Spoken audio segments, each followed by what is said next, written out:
সিদ্দিক আকবর রাদিয়াল্লাহু তাআলা যেই মাত্র বললেন আমার দ্বারা সম্ভব নয়, সমস্ত সাহাবা মাইন্না বলতেছেন কে যাবে কে যাবে কে যাবে, নবীর কাছে খবর নিয়ে কে যাবে। সিদ্দিক আকবর তিনি না করে দিয়েছেন, যার কথাগুলি আল্লাহর পয়গম্বর মনোযোগ সহকারে শোনেন তিনি যাবেন না, কে যাবে নবীর কাছে। হযরত ওমরকে বলা হয়, ওমর আপনি নবীর কাছে যান না, গিয়া বলবেন পয়গম্বর যে মেয়েটার হাত কাটার আইন পাশ করছেন, কুরাইশির মেয়ে, হাত না কেটে একটা আঙ্গুল যদি কাটা যায় বিচার হালকা হবে, কুরাইশির ইজ্জত একটু হলো বাঁচবে।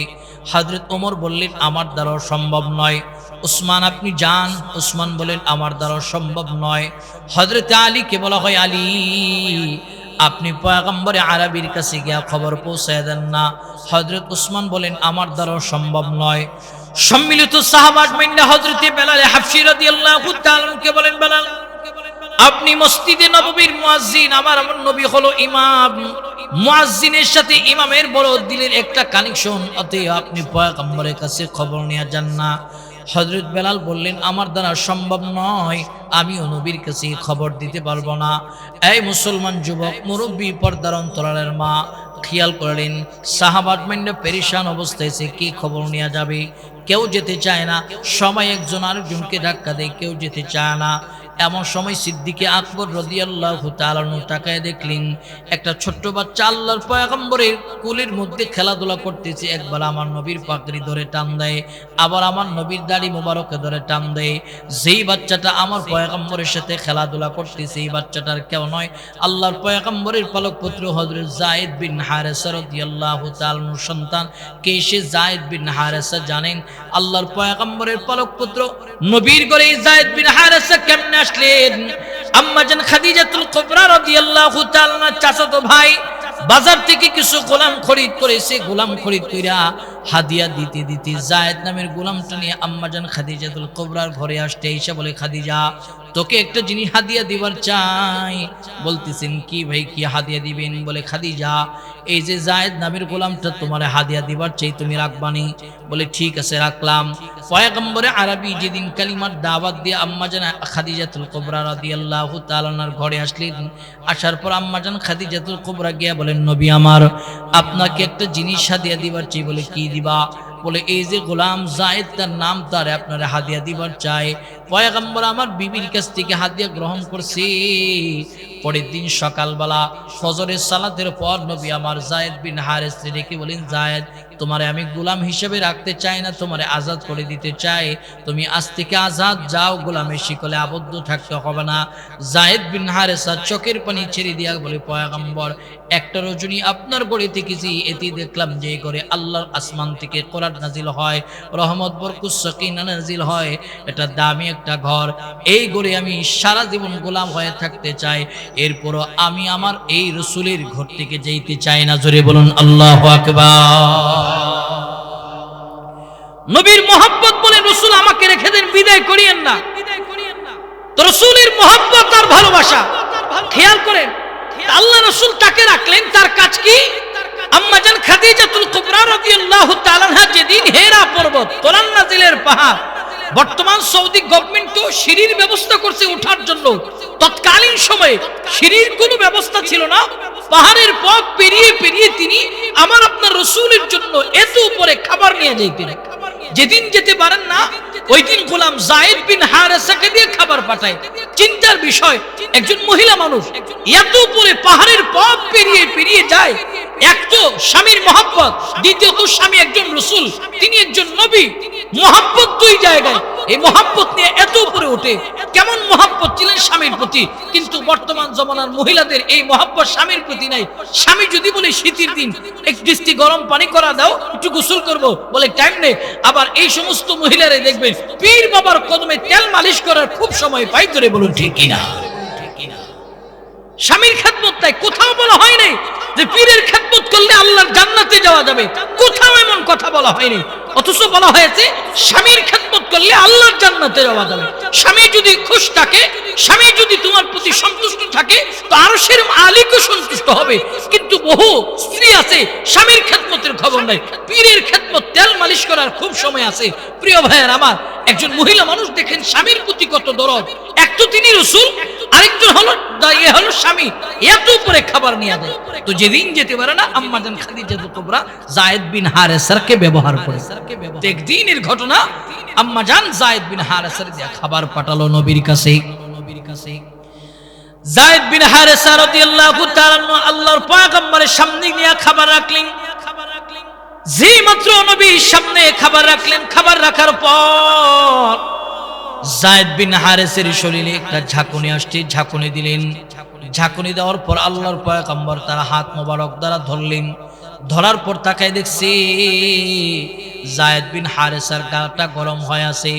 নবী আমার বলতেছে, যায়েদ তুমি কি অসুস্থ? বলে হ্যাঁ ইয়া রাসূলুল্লাহ। নবী বলেছে, যায়েদ রে, তখনও বলেছি আজাদ, এখনো বলতেছি আজাদ, আমার গোলামের কোনো দরকার নাই, যাও। যায়েদ বিন হারেসা বলে, নবী আমার, আপনার ঘর থেকে আমারে বিদায় করে দিয়েন না। এটা এমন একটি বরকতি ঘর, যেই ঘরে কোরআন নাজিল হয়, রহমত বরকত সাকিনা নাজিল হয়, এই ঘর থেকে আমি যাব না। আল্লাহর পয়গম্বরে ঘরে যায়েদ বিন হারেসা অনেক দিন অতিবাহিত করলেন। আর ওই দিক দিয়ে যায়েদের আব্বা জান খবর পাইলেন যে আমার একমাত্র সন্তান যায়েদ বিন হারেসা মক্কার মুনশি হযরতে মুহাম্মদ আরবির ঘরে গোলাম হয়ে আবদ্ধ হয়ে আছেন, গোলামের শিকলে আবদ্ধ। আল্লাহর পয়গম্বরের কাছে যায়েদের বাপ আয়েশা বলে, নবী আমার, টাকা লাগলে নিন, পয়সা লাগলে নিন, যা চাবেন সব দিয়া দেবো, তারপরও আমার যায়েদ বিন হারেসার আপনি আজাদ করে দেন। এই মুসলমান যুবক, মুরব্বী, পর্দার অন্তরালের মা, খেয়াল করেন, যায়েদ বিন হারেসার বাবাকে রাসূল বলেছে, ও যায়েদের আব্বা যান, তোমার যায়েদ রে কোন সময় আজাদ করে দিয়েছি? তখনও বলেছি আজাদ, এখনো বলতেছি আজাদ, তুমি পারলে নিয়ে যাও। যেই মাত্র যায়েদ বিন হারেসার বাবাকে তার হাতে ধরলেন, টান দিয়া বলতেছে, বাপরে, তুই একমাত্র সন্তান আমার, তোর মা তোরকে না পায়া কান্না করে করে করে করে অন্ধত্ব বরণ করতেছে, চল। যায়েদ বিন হারেসার হাতে ধরার পর তিনি বলেন, বাবা আমি আপনার সঙ্গে যাব না। বলে কেন? বলে আমি না তোর জন্মদাতা বাপ। বলে জন্মদাতা বাপ হতে পারেন, এরপর আপনার সঙ্গে যাব না। বলে কেন? বলে এখন আমি যে গড়ির মধ্যে থাকি, এই গড়ে আল্লাহ রহমত নাজিল হয়, বরকত নাজিল হয়, কোরআন নাজিল হয়, এটা দামি একটা ঘর। আমি আমার নবীর ঘর থেকে এক কদম সামনের দিকে যাব না। অতএব যান, আপনি যেই দিকে এসেছিলেন ওই দিকে চলে যান। আমার অন্তরে রাসূলের মহাব্বত আর ভালোবাসা, অতএব আমি আমার হাবিব রাসূলকে ফালায়া এক মুহূর্তের জন্য এই ঘর ত্যাগ করতে পারবো না। জোরে বলুন আল্লাহু আকবার। তো জন্মদাতা বাবাকে এই কথা বললেন, বলার পর যায়েদ বিন হারেসার বাবা হাত ছেড়ে দিছে, চলে গেছে। যাওয়ার পর যায়েদ বিন হারেসা তার জন্মদাতা বাবাকে বিদায় করার পর দিলের ভিতরে বাবার মহব্বত আছে, কিন্তু নবীর মহব্বতের চেয়ে বেশি, নবীর মহব্বতের চেয়ে বেশি নয়, রাসূলের মহব্বত তার অন্তরের ভিতরে বেশি। তো বৈশা বৈশা কান্না করতেছে। এই কান্নারত অবস্থায় আল্লাহ রাসূল তাকে দেখলেন যে ঘরের কর্নারে গুনগুন সুরে কান্না করতেছে। আল্লাহর পয়গম্বর চিন্তা করলেন, সে তার আমার জন্য তার জন্মদাতা বাবাকে বিদায় করছে, চারটিখানি কথা নয়। আল্লাহ রাসূল গিয়া যায়েদ বিন হারেসার হাতে ধরছে, হাতে ধইরা মক্কার কিনারায় নিয়ে গেছে। মক্কার কিনারায় নিয়ে গিয়া আল্লাহ রাসূল বড় গলায় বলেন, এ আহলাল মক্কা, এই মক্কার অধিবাসীরা, তোমরা এতদিন আমার এই যায়েদকে পর মনে করেছো, আগাছা মনে করেছো, তবে আমি রাসূল মক্কাকে, বাইতুল্লাহকে সাক্ষী রেখে বলতেছি, আজ থেকে তোমরা তার পর মনে করবে না, সে আমার আজ থেকে আমার কলিজার আপন টুকরা সন্তান। জুড়ে বলুন সুবহানাল্লাহ। এই যায়েদ বিন হারেসার সন্তান হলো উসামা, ছোট্ট মানুষ, রাসূলের কোলে বসা, রাসূলের দাড়ি মোবারকে টান দেয়, পাগড়ি ধরে টান দেয়। কারণ দাদা প্রেসিডেন্ট নাকি এমপি নাকি মন্ত্রী, নাতি সেটা বুঝেনি। নাতি বুঝে আমার দাদা, তার সঙ্গে আমার খেলাতে হবে। এমপি নাকি মন্ত্রী নাকি চেয়ারম্যান, নাতি সেটা বুঝে না। প্রিয় ভাইয়ের আমার, এই দাদা নাতির ভালোবাসাটাকে আজকে আমাদের সমাজে কিছু পুত্রবধূ আলাক আলাক করে রেখেছে। অনেক পুত্রবধূ আছে যে নাতি দাদার সঙ্গে খেলবে, তো নাতিকে বলে দাদার সামনে যাবি না, দাদার সঙ্গে এটা করবি না, সেটা করবি না, দাদির সঙ্গে এটা করবি না, সেটা করবি না। প্রিয় ভাইয়ের আমার, আপনি যদি আপনার সন্তানকে দাদা দাদির ভালোবাসা থেকে আলাদা করে রাখে, সেম ঘটনা আপনার সামনে আছে। আপনি তাদের ভালোবাসা থেকে আপনার ছেলেকে আলাদা করে রাখবেন, ঠিক আপনার ভালোবাসা থেকেও আপনার নাতিরত করে আপনার ছেলে আলাদা করে রাখবে। কারণ যেই যেটা করে তার সামনে এই জিনিসটা থাকে। জোরে বলুন ঠিক কিনা? তার সামনে থাকে। প্রিয় ভাইয়ের আমার, একজন দাদার সবচেয়ে প্রিয় খেলার সাথী হলো তার নাতি। ছোট্ট বয়সে তার যে বয়স, এই বয়সে তো খেলার সঙ্গী নেই, তো খেলার সঙ্গী হলো ছেলের ঘরের নাতি, মেয়ের ঘরের নাতি নাত্য। কিন্তু অনেক পুত্রবধূ আছে তার শ্বশুর শাশুড়ির মহব্বত ভালোবাসার জায়গা থেকে তার নাতি নাত করে আলাদা রাখে। প্রিয় ভাইয়ের আমার, যেই যেটা করে তার সামনে এটা থাকে, মনে করিয়েন না যে আমার সামনে নাই, অবশ্যই আছে। এই কারণে দাদা নাতির ভালোবাসা থেকে, মধুর সম্পর্কের ভালোবাসা থেকে নাতি নাতকুকে যেন আলাদা না করা হয়। প্রিয় ভাইয়ের আমার, তো দুনিয়ার নিজাম হলো যেই সন্তান মা বাবার খেদমত বেশি করে, মা বাবার খবর বেশি নেই, এই সন্তানের ঘরে নাতি নাত করে মা বাবা একটু বেশি ভালোবাসে, তার দাদা দাদি একটু বেশি ভালোবাসে। তো আল্লাহ রাসূল সাল্লাল্লাহু আলাইহি সাল্লামের জন্য পাগল হলো যায়েদ বিন হারেসা, আর তার সন্তান হলো উসামা। তো রাসূল সব সময় তারে কোলে রাখে, তো দাড়ির ধরে টান দেয়, পাগড়ির ধরে টান দেয়। তো আল্লাহ রাসূলের সাহাবী সিদ্দিক আকবর আবার এই দৃশ্য দেখছে। আবু বকর বলেন, এই বেলাল, যাও উসামাকে একটু ডাকাও। ছোট্ট মানুষ উসামাকে ডাকানো হলো। হযরত আবু বকর রাদিয়াল্লাহু তাআলার সামনে যখন উসামাকে দাঁড় করানো হলো, উসামাকে বলেন, এই উসামা, এই যে আল্লাহর পয়গম্বর একটা মেয়ের হাত কাটার আইন পাশ করলেন, এই মেয়েটা কুরাইশের মেয়ে, নবীর কাছে যাও, খবর পৌঁছে দাও পয়গম্বর, ও দাদা, যে মেয়েটা হাত কাটার আইন পাশ করবেন কুরাইশের মেয়ে, হাত নাকের একটা আঙ্গুল যদি কাটা যায় বিচার একটু হালকা হবে, খবরটা নবীর কাছে দাও। যেই মাত্র সিদ্দিক আকবর এই কথা বললেন, ছোট মানুষ তো দৌড়ে আবার আপনার নবীর কাছে গেছে, গিয়া বলেন, দাদাজি, দাদাজি, একটা কথা বলার জন্য এসছি। বলে, কি কথা বলো? দাদাও কানটা বাড়াই দিছে, কারণ যে বড় মজলিস হোক না কেন, যত বড় অনুষ্ঠান হোক না কেন, যত ভিআইপি জায়গা হোক না কেন, নাতি যদি দাদার কাছে একটু আবদার করে, দাদা তার কথা শোনার জন্য কানটা একটু বাড়ায়া দেয়। ঠিক আমার আপনার পয়গম্বর কান বাড়াই দিছে। ওসামা কানে কানে বলেন, দাদা, যেই মেয়েটার বিচার করার জন্য হাত কাটার আইন পাশ করছেন, জানেননি মেয়েটা কোন বংশের মেয়ে? বলে, কোন বংশের মেয়ে? বলে, আপনার কুরাইশের মেয়ে। দাদা যান, হাত না কেটে একটা আঙ্গুল যদি কাটা যায় বিচার একটু হালকা হবে, কুরাইশের ইজ্জত বাঁচবে। যেই মাত্র এই কথা বলেছি আমার আপনার পয়গম্বর চেয়ার থেকে ওইটা দাবি করি, নবীর সঙ্গে আল্লাহর জান্নাতে যাওয়ার ইচ্ছার আকাঙ্ক্ষা নবীর উম্মত দাবি করেন, কিন্তু জবান টাকায় বিক্রি হয়। আল্লাহ রাসূলের জবানকে টাকায় খরিদ করার জন্য মক্কার মুশরিকরা উঠে পড়ে লেগেছিল। রাসূলের কাছে এসে অফারের পর অফার করেছে। রাসূল বলেছে, আমাকে তোমরা অর্থের অফার দিতে পারো, লক্ষ কোটি টাকার অফার দিতে পারো, কিন্তু জবান, এই জবান টাকায় বিক্রি হবে না। কারণ এই জবান দ্বারা হকের কথা, হকের দাওয়াত আমি দেবই, কিন্তু আজকে সেই নবীর উম্মত টাকার জবান বিক্রি করে, বিচার বেচা কিনা করে আল্লাহ রাসূলের সামনে চেহারাটা ময়দানে মাহশারে দেখাবেন কেমনে? লজ্জা হওয়ার কথা, কেমনে চেহারা দেখাবেন? প্রিয় ভাইয়ের আমার, বুঝানোর জন্য একটা এক্সাম্পল দিলে কথাটা জেহেনে বদ্ধমূল হবে যে কেমন করে আজকে আমাদের সমাজে বিচার বিভাগ টাকার কাছে বিক্রি হয়। বুঝানোর জন্য একটা দলিল দিই। এক এলাকায় দুই ভাইয়ের আব্বা জান পৃথিবী থেকে বিদায় হয়ে গেল। পিতৃ সম্পত্তি জায়গা হিসাবে রাখলেন এশিয়ান হাই রোডের পাশে 12% মূল্যবান জায়গা। দুই ভাই মিলে 6% করে ভাগে পাবে, 6% করে বন্টন করতে গিয়ে 12% জায়গা মিডিল পয়েন্টে পড়ছে বিশাল বড় এক তাল গাছ। ছোট ভাই বলে তাল গাছ আমার, বড় ভাই বলে তাল গাছ আমার। এই আমার করতে করতে দুই ভাইয়ের মধ্যে তুমুল ঝগড়া, ফাসাদ চলতেছে। এই ফাসাদের দৃশ্যটা দাঁড়ায় দেখতেছে এই এলাকার সবচেয়ে বেশি বড় সালিশকারক সর্দার মন্ডল দূর থেকে দাঁড়ায় দৃশ্য দেখতেছে, আর মুস্কি মুস্কি হাসে আর হাতি তালি দেয়। কারণ এই হাতি তালি দিতেছে আর বলতেছে, তোদের দ্বন্দ্ব যত বাড়বে আমার ধান্দা তত বাড়বে। এমন সর্দার আমাদের বাংলাদেশে আছে না নাই? ঝগড়া লাগলে ফিরাইতে যায় না, দূর থেকে বাতাস দেয়, কারণ বাতাস দিলে ঝগড়া বাড়বে, ঝগড়া বাড়লে ওর পকেটে স্প্রিট মানি আসবে। স্প্রিট মানি, ঘুষ বলে না এটাকে, স্প্রিট মানি বলে। তো দুই ভাই মিলে চিন্তা করলো, কেবলমাত্র আব্বাজি মারা গেলে ঝগড়া যে করতেছি মানুষ খারাপ বলবে, সমাধানের দরকার। বলে, সমাধান দিবে কে? বলে, চলো উত্তর পাড়ার মন্ডলের কাছে যাই।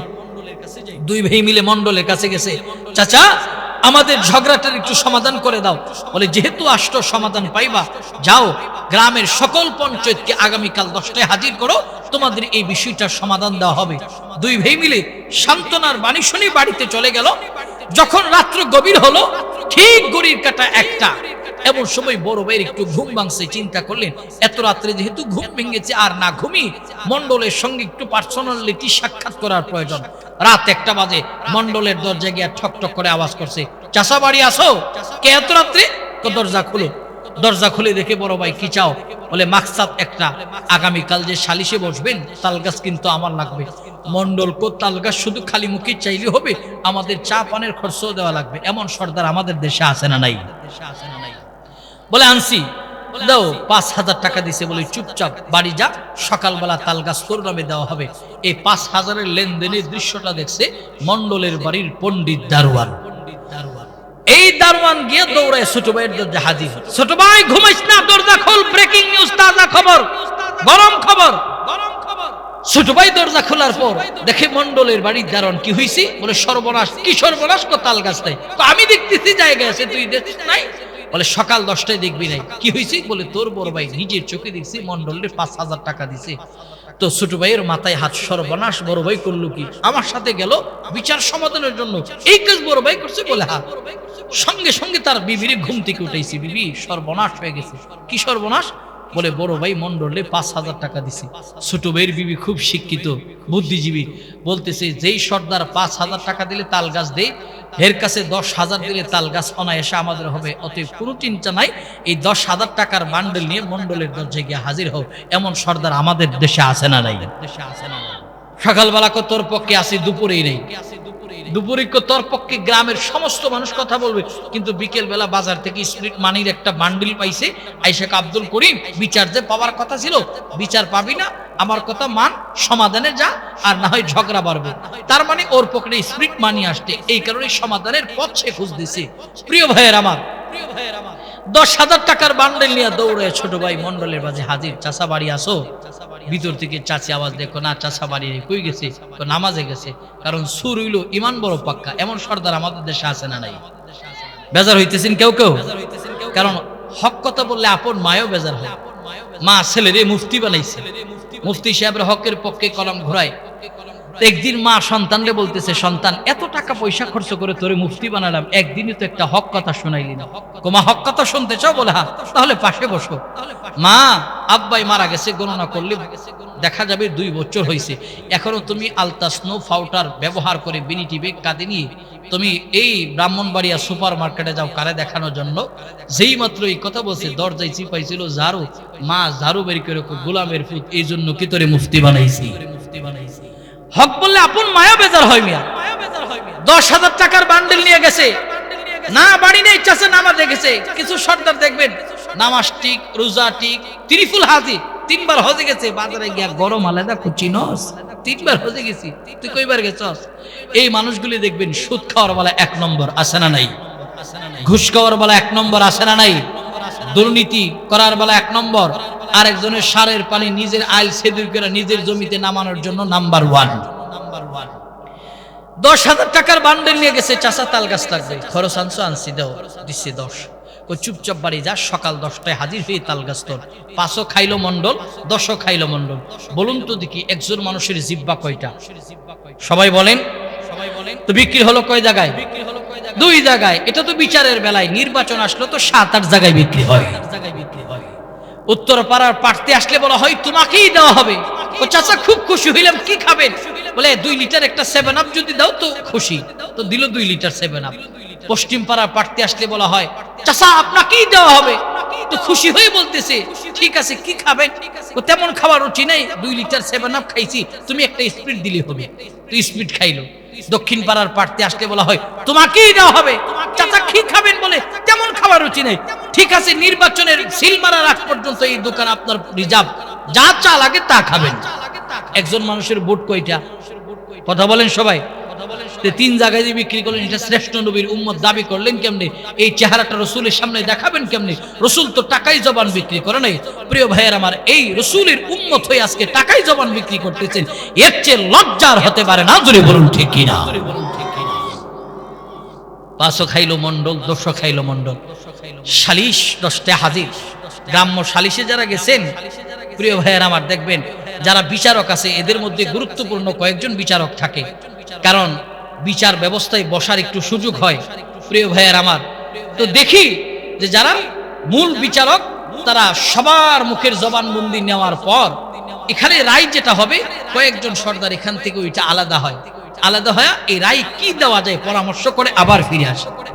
তো মন্ডল হলো সবচেয়ে পাওয়ারফুল বিচারক। তিনি ফাইসালা দেবে, সব টাকায় আছে তিনি কি ফাইসালা দেবে। যেহেতু 5,000 খাইছে এটারও হালাল করার দরকার, 10 খাইছে এটারও হালাল করার দরকার, কাউরি ঠকানো যাবে না।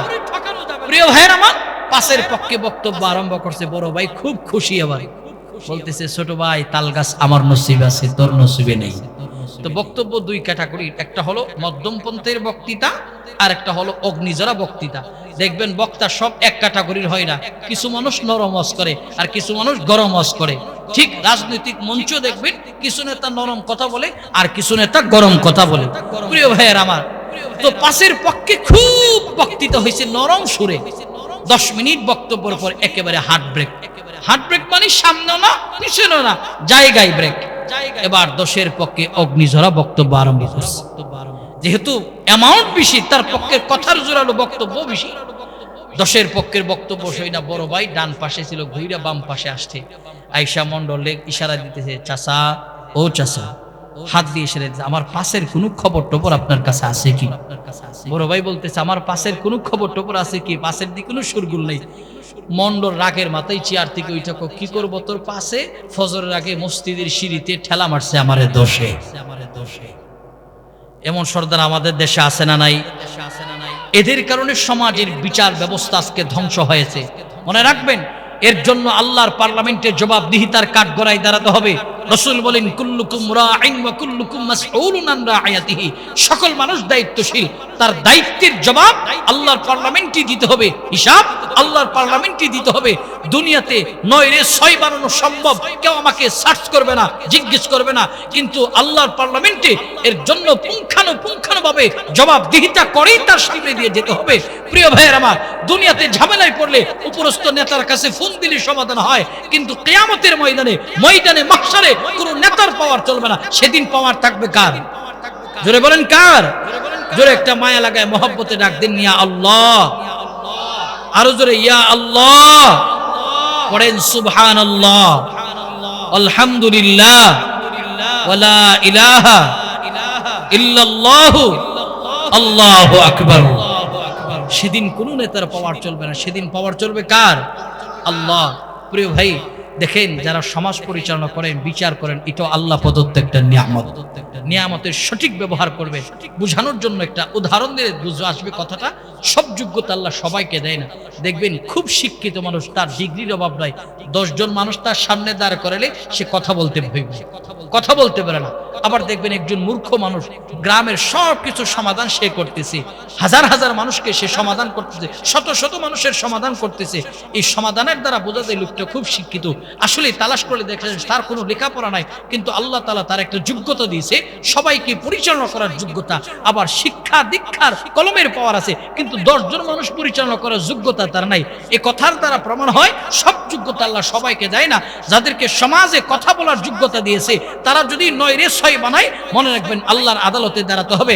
আর যদি সমাজ সঠিকভাবে পরিচালনা করেন, ইনসাফ ভিত্তিক বিচার পরিচালনা করেন, ময়দানে মাহশারে রাসূলের হাদিস, যখন আরশে আজিমের ছায়া ব্যতীত কোনো ছায়া থাকবে না, সেদিন যারা ইনসাফ প্রতিষ্ঠা করেছে, ন্যায় নীতি বিচার ইনসাফ করেছে, সব কাজে ইনসাফ প্রতিষ্ঠা করেছে, আরশে আজিমের নিচে আল্লাহ এদের জায়গা করে দিবে। জোরে বলুন আল্লাহু আকবার।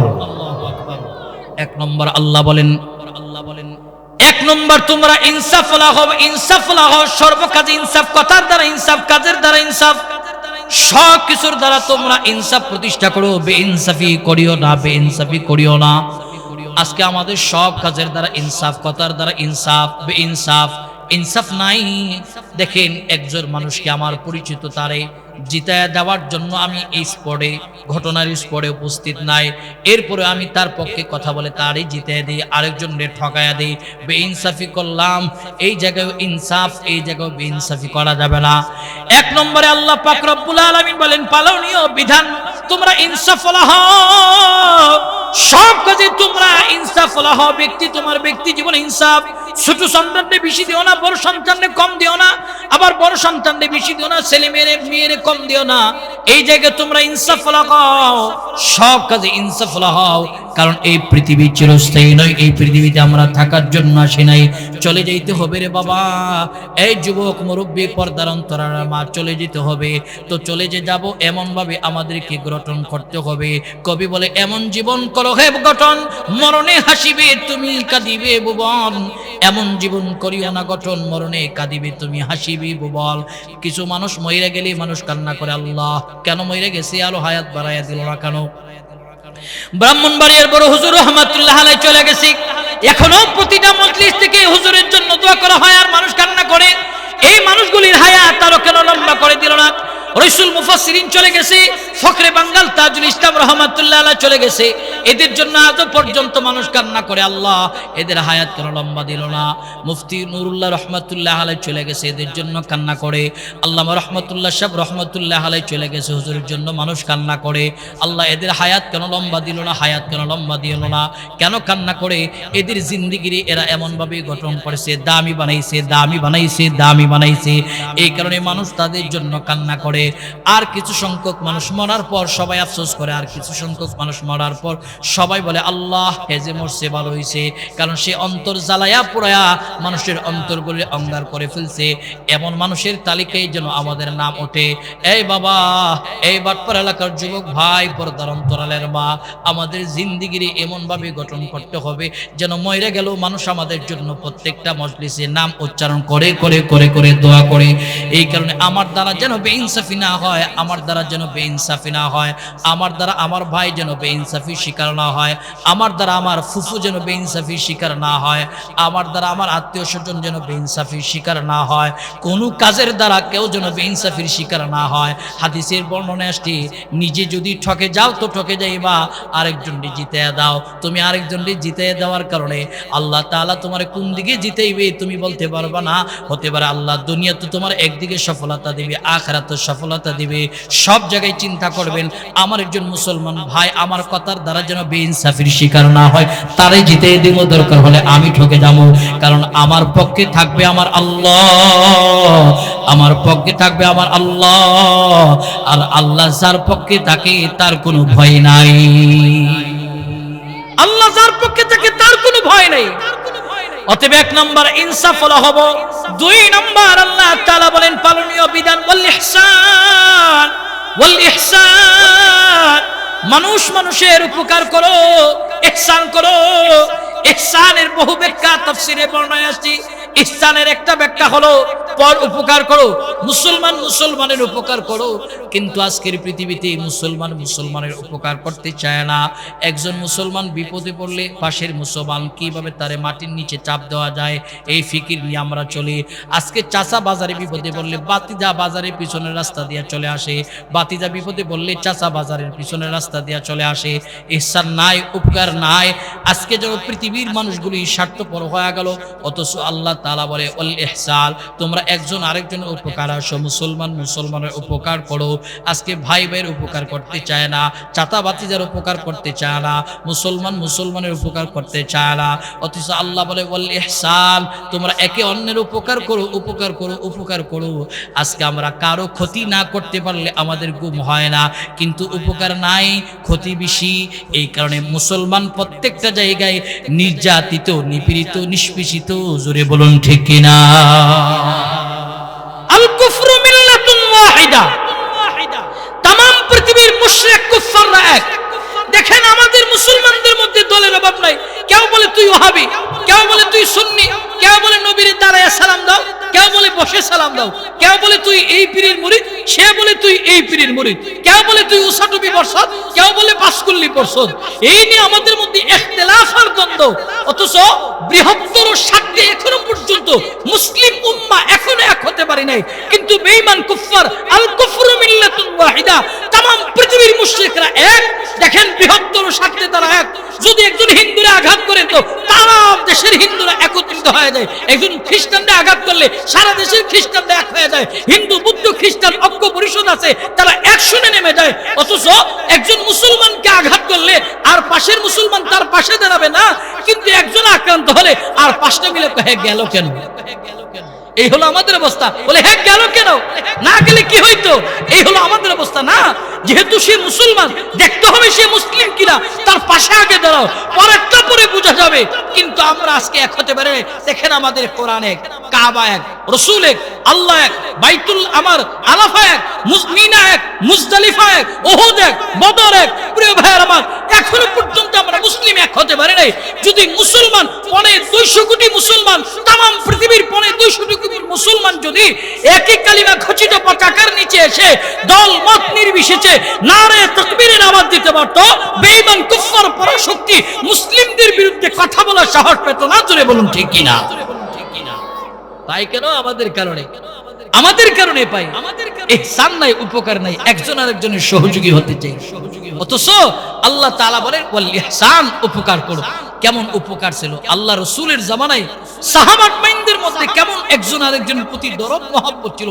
খবর নিয়ে দেখেন, খলিফাতুল মুসলিমিন ওমর রাদিয়াল্লাহু তাআলা শাসনামল তৎকালীন সময়ে মক্কাতুল মুকাররমা থেকে একজন নওজওয়ান ইমার্জেন্সি প্রয়োজনে মদিনাতুল মুনাওয়ারার দিকে রওনা হলো।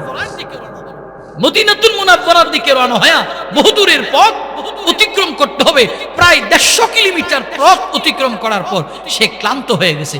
ক্লান্ত হয়ে তার যে সোয়ারিটা ছিল উট, এই সোয়ারিটা নিয়ে খেজুর বাগানের ভিতরে ঢুকছে।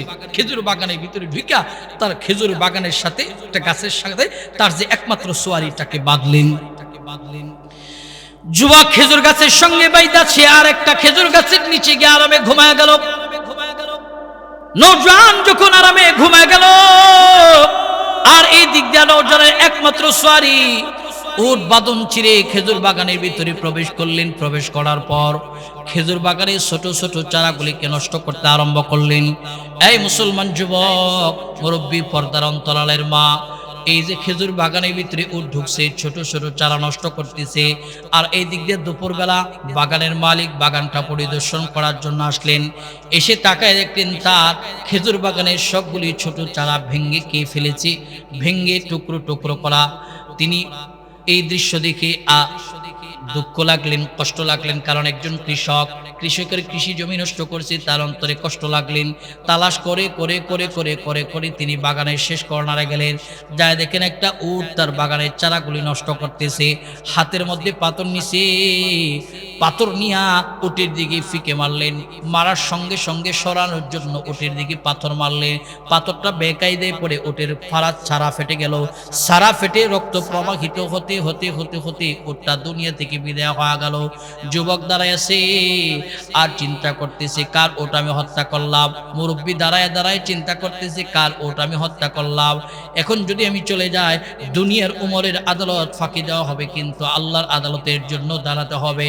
কারণ তার অন্তরে আল্লাহর ভয়, জাহান্নামের আযাবের ভয় ঢুকে গেছে।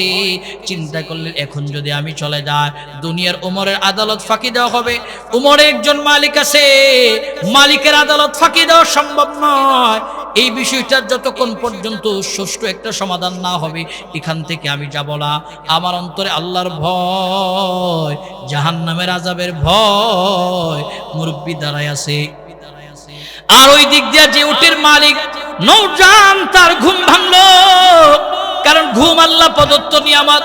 অনেক মানুষ আছে বাজার থেকে ট্যাবলেট খায় ঘুমাইতে পারে না, কিন্তু অনেক মানুষ আছে দেখবেন মসজিদের ভিতরে গেলে অটোমেটিকলি ঘুম চলে আসে। ঘুম আল্লাহ প্রদত্ত নিয়ামত, চাইলে আপনি ঘুমাইতে পারবেন না। আবার কিছু জায়গা আছে বরকতি জায়গা, মসজিদে যাবেন দেখবেন ঘুম ধরে, এমনিতে ঘুম আসে, বরকতি জায়গা। মুসলমান যুবক খেয়াল করে নাও, ওই যুবকের ঘুম ভাঙছে। ঘুম ভাঙার পর তাকায় দেখলেন তার একমাত্র সোয়ারিটা তার কাছে নাই।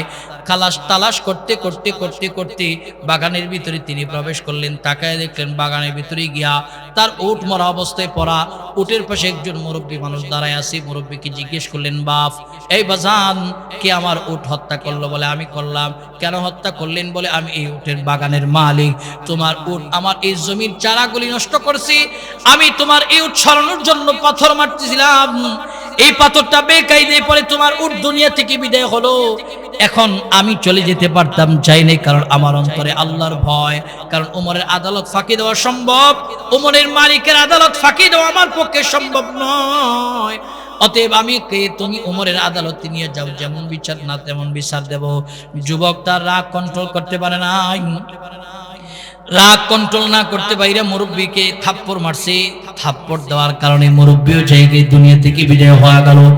যুবকের অন্তরে এবার মালিকের ভয় ঢুকছে। আল্লাহ, এই যে মুরব্বীরে আমি থাপ্পড় মারলাম রাগের মাথায়, সে দুনিয়া থেকে বিদায় হয়ে গেছে, সে আমিও তো অপরাধী তার মতন হয়ে গেলাম। এখন যদি চলে যাই দুনিয়ার উমরের আদালত ফাঁকি দেওয়া হবে। উমর একজন মালিক আছে, তার আদালত ফাঁকি দেওয়া সম্ভব নয়। যুবক দাঁড়ায় আছে, যতক্ষণ পর্যন্ত এই বিষয়ের একটা সমাধান না হবে এখান থেকে যাব না।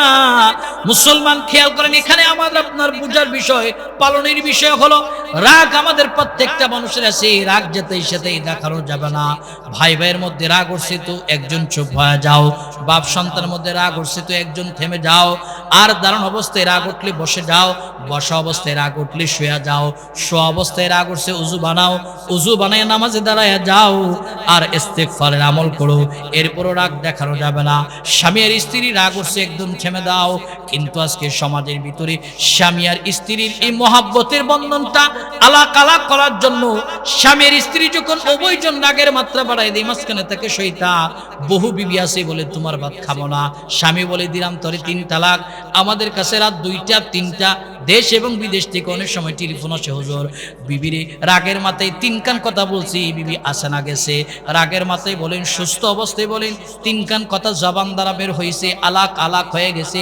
সমাজের ভিতরে তালাশ করলে পাওয়া যাবে স্বামীর স্ত্রী রাগের মাথায় তালাক হয়েছে। একটা আরেকটা রেখো, তুইও কাউরে বলবি না, আমিও কাউরে বলবো না, তুই ইস্তেগফার পর, আমি ইস্তেগফার পড়ি, তুই ঠিক থাকলে আমি ঠিক, আমি ঠিক থাকলে তুই ঠিক, সংসার চালাইতেছে। তালাশ করলে দেখা যাবে বহু ফ্যামিলি আছে তালাকের পরও সংসার চালাইতেছে, জেনা করতেছে, জেনার বাচ্চা জন্ম দিচ্ছে। জোরে বলুন ঠিক কিনা? এই কারণে স্বামী আর স্ত্রীর মহব্বতের বন্ধনটাকে শয়তান আলাক করার জন্য অল টাইম চক্রান্ত করে। যখন স্বামী আর স্ত্রী রাগ উঠবে তো একজন থেমে যাও, একজন সবর করো, কিন্তু কারো সবর নাই। দুজনেই একসাথে কার আগে কে একটা গালি দিতে পারবে, এটা আমাদের মধ্যে প্রতিযোগিতা আছে। বরং স্বামী একটা গালি দিছে, হজম করার মতন শক্তি বর্তমানের মেয়েদের নেই। প্রিয় ভাইয়ের আমার, থাকবে কি করে?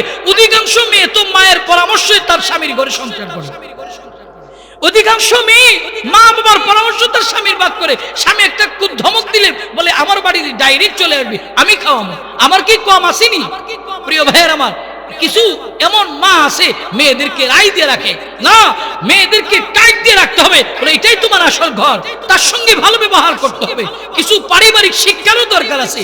কিন্তু অধিকাংশ মেয়েদের পারিবারিক শিক্ষা হয়, যার দরুন বর্তমান সময়ে ডিভোর্সের সংখ্যা বাড়তেছে। অনেক তরুণ সমাজ বিয়ে করার পর আজকে ডিভোর্সন টেনশনের মধ্যে পড়তেছে, বিবি নিয়ে শান্তি নাই। শান্তি থাকবে কি করে? সুন্দর দেখছেন, সুন্দর সুদর্শন দেখছেন, চুল লম্বা দেখছেন, অর্থ দেখছেন, তারই বিয়ে করে আনছেন। দিন দেখেন নাই, মেয়ের মধ্যে দিন দাঁড়িয়ে আছে কিনা সেটা দেখেন নাই। আপনার ঘরে শান্তি থাকবে কি করে? অশান্তি তো ওই জায়গায় গেছে। আপনি টাকা দেখছেন, সুন্দর দেখছেন, লম্বা এক গুচ্ছা চুল দেখছেন, তারে ঘরে আনছেন, তো শান্তি ঘর থেকে এমনিতে দূর হয়ে গেছে। ধরে বলুন ঠিক কিনা? বিয়ে করার ক্ষেত্রে দেখেন আজকে মেয়ের বাবা তার মেয়েকে বিয়ে দিতে গিয়ে টাকাওয়ালা সন্তান খুঁজে, পয়সা আছে কিনা, গাড়ি বাড়ি আছে কিনা। টাকাওয়ালা সন্তানদের অবস্থা কি জানেন? রাত 2টা 3টা বাজে বাড়িতে ফিরে গাঞ্জা খায়, ইয়াবা খায়, মদ খায়। তো তার বিবি যদি জিজ্ঞেস করে এত রাত্রে কইছিলা, তো এমনি বিবির চুলের মুষ্টির মধ্যে ধুইরা কিল আরম্ভ করে। কইছিলা কেন জিজ্ঞেস করলি কেন? কারণ তার টাকা আছে, সে যেটা মনতে সেটা করবে। আমাদেরও সমস্যা আছে। এই কারণে মেয়ের বাবা ছেলের পছন্দের ক্ষেত্রে মসজিদের ইমামের কাছে গিয়ে জিজ্ঞেস করবে ছেলে ফজরের জামাতে হাজির হয়ে কিনা, নামাজ পড়ে কিনা, তার আখলাক কেমন, আদব কেমন। জিজ্ঞেস করেন, ওই জায়গায় তো যান না, নামাজ পারে কিনা জিজ্ঞেস করে না, খালি দেখেন টাকা আছে কিনা, টাকার মধ্যে শান্তি নেই। অনেক ছেলের বাবা আছে, মেয়ের টাকা আছে কিনা দেখে, সুন্দর সুদর্শন কিনা দেখে না, দিন আছে কিনা দেখবেন।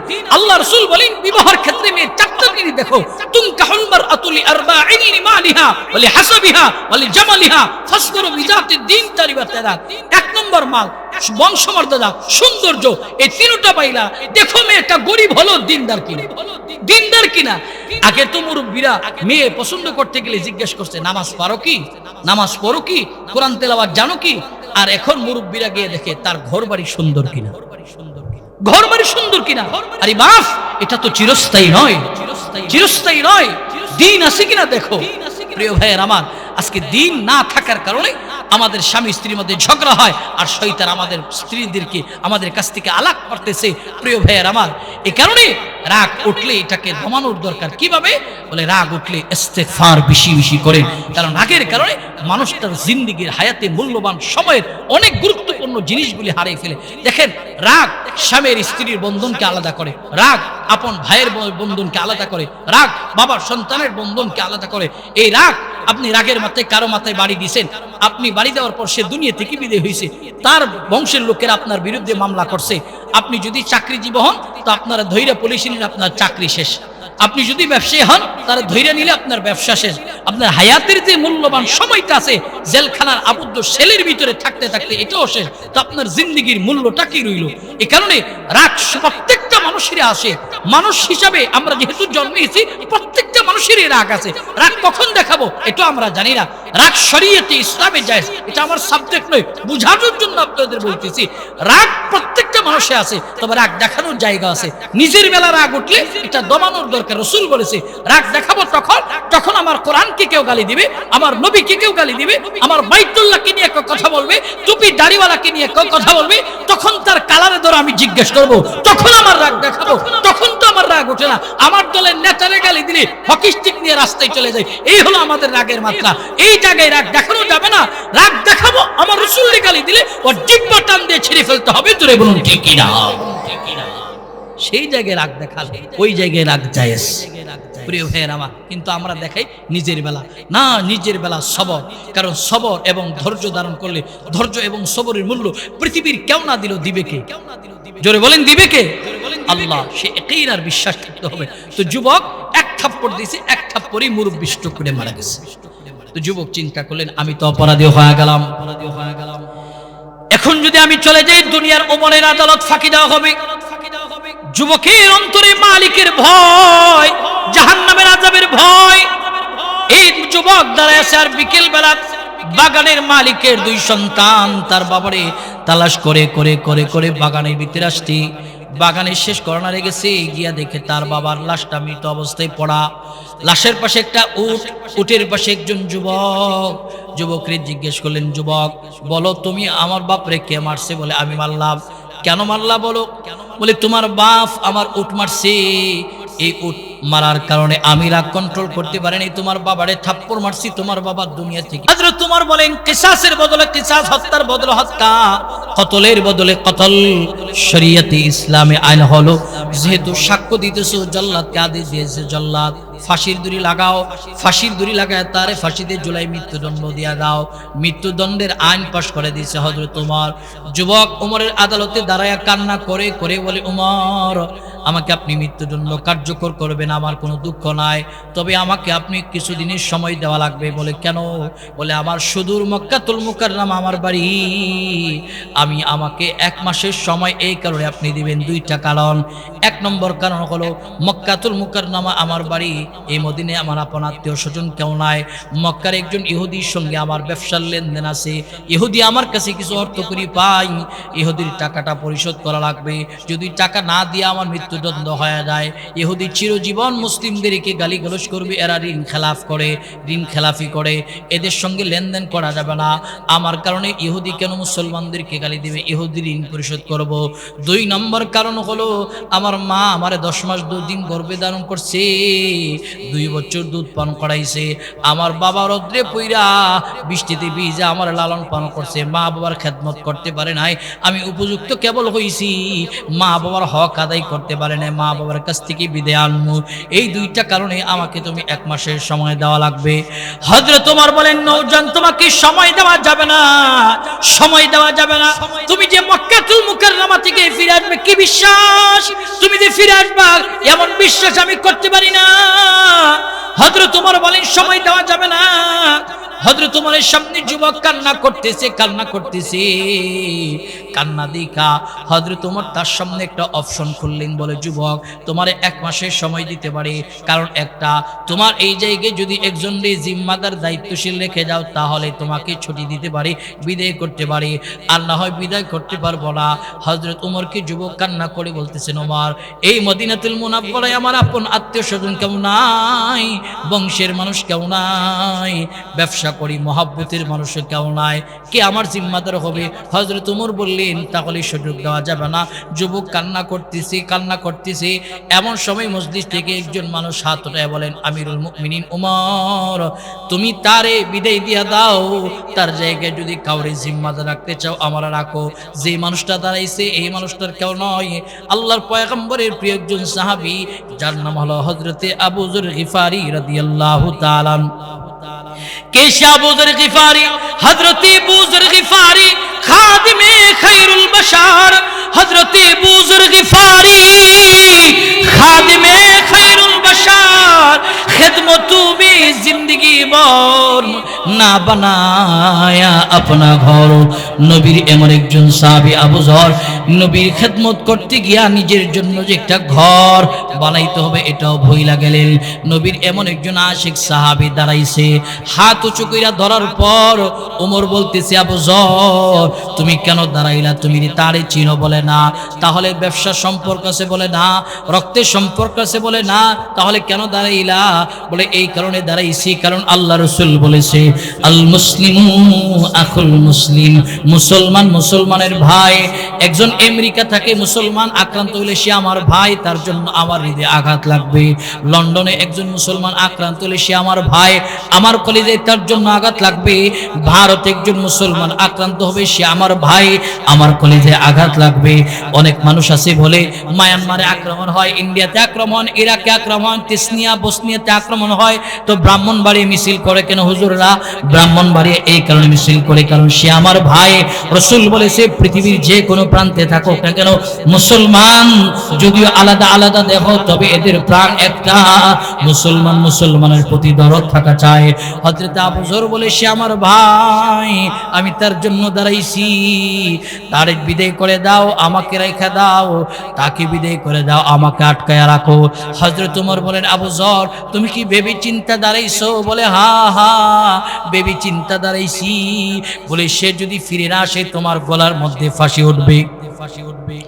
হযরত আবু যর বলেন, এতে আমার কোনো দুঃখ নাই, কষ্ট নাই, আমার গলার মধ্যে ফাঁসি দিয়া তোমরা রশিতে ঝুলাই দিও, এরপর আমি মুসলমান ভাইয়ের উপকার করবো, দাঁড়াও। হযরত আবু যর এই কথা বলা মাত্র ওমর বললেন, ঠিক আছে যুবক তোমাকে বিদায় করা হলো, জল্লাদ আবু যরকে গ্রেফতার করো, আদালতে নিয়ে যাও, তোমরা কারাগারে আবদ্ধ করে রাখো। যুবককে সুযোগ দেওয়ার পর যুবক মক্কাতুল মুকাররমায় গেছে। মক্কায় গিয়া ইহুদি ঋণ পরিশোধ করে ইহুদিরে ধইরা কান্না করতেছে, ভাইরে তোর সঙ্গে ব্যবসার সম্পর্ক ছিল, আমি মক্কায় মদিনায় হত্যা মামলার আসামি, আমার আদালত ফাঁসি দেওয়া হয়েছে, ওমরের আদালত আমারে ফাঁসি দিয়েছে, আমার দায়িত্ব নিয়েছে নবীর একজন সাহাবী আবু যর, সঠিক সময়ে যদি আমি ওখানে পৌঁছাতে না পারি আবু যরের গলার মধ্যে দড়ি উঠবে, হযরতে ওমরের আদালতে আমি ফাঁসি হত্যা মামলার আসামি। এই কথা বলে যুবক তার ব্যবসার সম্পর্ক যার সঙ্গে ছিল ইহুদির কাছ থেকে বিদায় নিয়েছে, গেছে বাড়িতে গিয়া কান্না করে বলতেছেন, মারে 10 মাস 10 দিন গর্ভে ধারণ করলা, ও মা 2 বছর দুধ পান করাইলা, খেদমত করার বহু ইচ্ছা ছিল, করতে পারি না রে মা, আমি মদিনা হত্যা মামলার আসামি, আমার দায়িত্ব নিয়েছে নবীর একজন সাহাবী আবু যর, সঠিক সময়ে যদি না যাই তার ফাঁসি হয়ে যাবে। বাবারে দইরা কান্না করতেছে, বাপ খেদমত খেদমত করার বহু ইচ্ছে ছিল, উপযুক্ত হইছি তো খেদমত করব, কিন্তু করতে পারে নসিব খারাপ। ওমরের আদালত আমারে ফাঁসি দিয়েছে, আমি হত্যা মামলার আসামি। মা বাবার কাছ থেকে বিদায় নিয়া যুবক মক্কা থেকে মদিনায় রওনা হয়েছে। মদিনাতুল মুনাওয়ারায় শেষ শুক্রবারে আজান হয়ে গেছে। হযরত ওমর নামাজ শেষ কইরা পুরাতন মামলার নথিগুলি টানতেছে। যেই মাত্র যুবকের হত্যা মামলা আসছে, এমন সময় জল্লাদরে জিজ্ঞেস করে, জল্লাদ আসছে কি? ওই যুবক বলে না। হযরত ওমর তখনই চোখের পানি ছেড়া কান্না আরম্ভ করলেন, যেহেতু আসে নাই, আমি তো ইসলামের আমিন, আইন বাস্তবায়ন করা লাগবে। দাঁড়াও, আবুজরকে দাঁড় করায়া গলার মধ্যে রশি লাগায় ফাঁসিতে ঝুলাইয়া দাও। যেই মাত্র আবুজরের মঞ্চের মধ্যে দাঁড় করাইছে, হযরত ওমর বলেন, আবুজর, বলছিলাম তো আগে সে আসবে না। হযরত আবুজর মুচকি হেসে দিয়া বলে, ওমর, আমিও মুমিন, সেও মুমিন, আর মুমিনের প্রতি ধারণা রাখাতেই সুধারণা। জন্নুল মুমিনিনা খায়রা, আমিও মুমিন, সেও মুমিন, তার প্রতি ধারণা সঠিক, ভালো ধারণা। যদি সে আসে না, এতে আমার মনে কোনো দুঃখ নাই, কষ্ট নাই। আমি একজন মুসলমান ভাইয়ের জন্য গলার মধ্যে ধরে নিলাম, এতে আমার মনের মধ্যে কোনো ব্যথা নাই। এই যুবক মুরব্বী, পর্দার অন্তরালের মা খেয়াল করে না। হযরত ওমর বলেন, ঠিক আছে, ফাঁসিতে ঝোলায়া দাও। যেই মাত্র হযরত আবু যরের গলার মধ্যে ফাঁসি দড়ি উঠাইছে, টান দিবে, এমন সময় একজন মুরব্বী সাহাবী এসে ওমরকে বলেন, ওমর, বিচারটা একটু হালকা বড় কেন? ওই যে আসল হত্যা মামলার আসামি মদিনার ধুলাবালি উড়ায়া মসজিদে নববীর কিনারায় আমি তাকায় দেখতেছি হাজির হয়ে গেছে। জোরে বলুন আল্লাহু আকবার। হযরত ওমর নিজের আসন থেকে নামলেন, গিয়া মুআনাকা করলেন। বলেন, যুবক, আমি জীবনে কত বিচার করছি, তোমার অন্তরে মালিকের এত ভয়, আখিরাতের এত ভয়, জাহান্নামের এত ভয়, সুদূর এত দূর পথ পাড়ি দিয়ে যে আসবা, এটা তো আমি কল্পনা করতে পারি, বিশ্বাসযোগ্য ছিল না। হযরত ওমর বললেন, আমি তো ইসলামের আমির, আইন বাস্তবায়ন করা লাগবে। এই আবুজরকে নামাও, তাকে উঠাও, ফাঁসি দিয়া দাও। যেই মাত্র তারে ফাঁসি দিতে নিছে, মামলা যে দায়ী করছিল বাগানের মালিকের দুই সন্তান, তারা গিয়া বলেন, ওমর, আপনার কাছে বিচার দিছি, ইনসাফের বিচারও পাইছি, যার জন্য আবুজর ফাঁসির দড়ি গলায় রে, আপনি কান্না করে, সবাই কান্না করে। বোঝা গেল লোকটা নিজের ইচ্ছায় আমার বাপরে মারে নাই, বুধই বেকায়দায় থাপ্পড় মারছে, মরে গেছে। অতএব আপনার কাছ থেকে আমরা বিচার উঠায় নিলাম, এই যুবককে ফাঁসি না দিয়া আমাদের ভাই বানায় দেন, এতে আমরা খুশি। জোরে বলুন আল্লাহু আকবার। দেখেন হযরতে আবু যর, এই ওয়াকিয়া বলার মাকসাদ হলো হযরতে আবু যর চিনেনও না, জানেনও না, এরপরে একজন মুসলমানের ইহসানের জন্য দাঁড়াইছে, উপকারের জন্য দাঁড়াইছে। এটাই তো মুসলমানের উপকার। এই কারণে কখনো কারো ক্ষতি করবেন না, উপকার করার চেষ্টা করবেন। আমার কথার দ্বারা যেন কেউ ক্ষতির শিকার না হয়, উপকারের শিকার হয়, যে চেষ্টা করবে, এটা হবে ইহসান, কারণ সেটা হবে যাররা। কিয়ামতের ময়দানে আল্লাহ তাআলা সূরাতুল জিলজালে বলে, প্রত্যেকটা মানুষের আমলনামা যাররা যাররা হিসাব করা হবে। ওয়া মান ইয়ামাল মিসকালা যাররাতিন খায়রান ইয়ারা। প্রিয় ভাইরা আমার, নেক আমলগুলি যাররা যাররা হিসাব করা হবে। যাররা কাকে বলা হয়? তাফসীরের বর্ণনায় আসছে, একটা বালুকণাকে 70টা টুকরা করলে যেটাকে যাররা বলা হয়। আরো সহজ ভাষায় বলি, যখন সূর্যটা প্রচন্ড রৌদ্র নিয়ে উঠার পর দেখবেন আমাদের ঘরের ফাঁক থাকলে, সিঁদুর থাকলে, কিংবা ভেন্টিলিনার ফাঁক দিয়া সূর্যের একটা প্রখর রৌদ্র উঠলে আলো আমাদের ঘরে ঢুকে, এই আলোর ভিতরে নজর করে তাকা দেখবেন ছোট ছোট বালুকণাগুলি আলোর মধ্যে দুর্জাপ করে, এটাকেই বলা হয় যাররা। ঠিক কিয়ামতের ময়দানে বান্দার কোন নেক আমল আপনি একজনের কথার দ্বারা সহযোগিতা করছেন, সেটা হবে যাররা। কাজের দ্বারা সহযোগিতা করছেন, সেটা হবে যাররা। আপনি একজনের আঙুল দ্বারা ইশারা দিয়ে রাস্তা দেখাইয়া দিচ্ছেন, সেটা হবে যাররা। রাস্তা থেকে কষ্টদায়ক বস্তু উঠাইয়া দিচ্ছেন, সেটা হবে যাররা। প্রিয় ভাইয়ের আমার, আপনি একজনকে একটু রাস্তা দিচ্ছেন হাঁটার জন্য, ইহসান করছেন, সেটা হবে যাররা। কিন্তু আমাদের বর্তমান অবস্থা কি? আমি যদি টাকাওয়ালা হয়, পাশের প্রতিবেশী যদি গরিব হয়, ওর ডানে বামে সামনে পিছনে সব দিকে জায়গা পরিষ্কার করে, তোর বাড়ি থেকে বের হওয়ার রাস্তা নেই, পারলে হেলিকপ্টার দিয়ে ল্যান্ডিং কর। এই হলো আমাদের অবস্থা না? আপনি হাঁটার জন্য একটু রাস্তা করে দিচ্ছেন একজন অসহায় মানুষের, প্রিয় ভাইয়ের আমার, সেটা হবে যাররা। কিন্তু এখন তো আমরা 1-2 ফুট রাস্তা দিতে চাই না, 2 ফুট জায়গার মধ্যে বেড়া দেয়, আমার জায়গার উপর দিয়ে যাইব কেন? প্রিয় ভাইয়ের আমার, হাদিসের বর্ণনায় আসছে, আপনি যদি কারো মুসিবত দূর করে দেন, ময়দানে মাহশারে সবচেয়ে বড় মুসিবত নিয়ে যখন আপনি হাঁটবেন, আল্লাহ রাসূল বলে আল্লাহ তাআলা ওই মুসিবতটা আপনার মাথার উপর থেকে সরায় দিবে। জোরে বলুন সুবহানাল্লাহ। আমরা বুঝি না, হুজুর ওয়াজ করেন আপনাদের মতন আপনারা করেন, আমার শুনবো ডান দিকে, বের করবো বাম দিকে না। আর অনেক মানুষ হুজুর ওয়াজ অনেক জানে, জানার নাম কামিয়াবি নয়, বাফ। যুবক, মানার নাম কামিয়াবি। জানেন অনেক কিছু, মানেন না, এটার মধ্যে কামিয়াবি নয়। জানবেন, মানবেন, তাহলে কামিয়াবি আসবে। কি মুসলমানের উপকার, ইহসান, এটা হলো পালনীয় বিধান। প্রিয় ভাইয়ের আমার, 3 নম্বর পালনীয় বিধান হলো ওয়া ইতাইযিল কুরবা। আত্মীয় স্বজনের, তুমি টাকাওয়ালা পয়সাওয়ালা আপন আত্মীয় স্বজন গরিব, এদেরকে বেশি বেশি করে দান খয়রাত করো। প্রতিবেশীর প্রতি জুলুম করিও না, নির্যাতন করিও না। কারণ আল্লাহ পাক ময়দানে মাহশারে প্রতিবেশীর সম্পর্ক জিজ্ঞেস করবে যে প্রতিবেশী তোমার অত্যাচার থেকে কতটুকু নিরাপদ ছিল।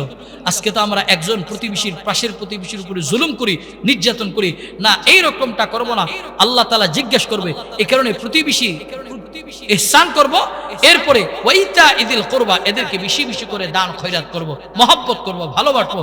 এরা আমার কাছে হক পায় কিনা জিজ্ঞেস করব, আমি তাদের কাছে পাই কিনা সেটাও হিসাব করব। প্রিয় ভাইয়ের আমার, খেয়াল করেন, আলোচনা ইতি টানবো যে আল্লাহ রাসূল কেমন প্রতিবেশী সম্পর্কে সচেতন, যত্নবান ছিলেন। নবী আলাইহিস সালাতু ওয়াস সালাম অসুস্থ অবস্থায় রাসূল বিছানা থেকে পিঠ উঠাতে পারছেন না। এমন সময় আল্লাহ রাসূল তার প্রিয়তম একজন সাহাবী চাচাতো ভাই ফজল ইবনে আব্বাস রাদিয়াল্লাহু তাআলা আনহুকে বলেন, ফজল, আমাকে একটু বিছানা থেকে উঠাও। উঠাইছে, বলেন, ফজল, এই যে মদিনার আশেপাশে যত ঘর বাড়ি দেখো, এদের সঙ্গে আমি রাসূল উঠা বসা করেছি, এরা আমার প্রতিবেশী ছিল, এদেরকে একটু ডাকাও, এরা আমার কাছে কোনো ঋণ পায় কিনা, আমি আল্লাহ রাসূল আজকে আমার ঋণ পরিশোধ করব। খেয়াল করেন, রাসূল বলতেছে আমি আজকে ঋণ পরিশোধ করব। আমি কারো 1 টাকা ঋণ নিয়ে কবরে যেতে চাই না, আল্লাহর আদালতে তার জন্য দাঁড়াতে চাই না। রাসূল বলছেন এই কথা। প্রিয় ভাইয়ের আমার, ফজল ইবনে আব্বাস বলেন, আমি সকলকে ডাকালাম, মদিনার সামনে সবাই আসছে। আসার পর আল্লাহ রাসূল বলতেছে, ফজল, এদেরকে জিজ্ঞেস করো এরা আমার কাছে কোনো কিছু পায় কিনা। এমন সময় ফজল ইবনে আব্বাস জিজ্ঞেস করলেন, তোমরা রাসূলের কাছে কিছু পাও? একজন সাহাবী হাত তুলে বলে, লাব্বাইকা ইয়া রাসূলুল্লাহ, আমি আপনার কাছে একটা জিনিস, কি পাও? 5টা দিরহাম পাই। কোন সময়, কোন জায়গায়? তুমি, তোমার কাছ থেকে 5 দিরহাম আমি নিয়েছিলাম, বলো।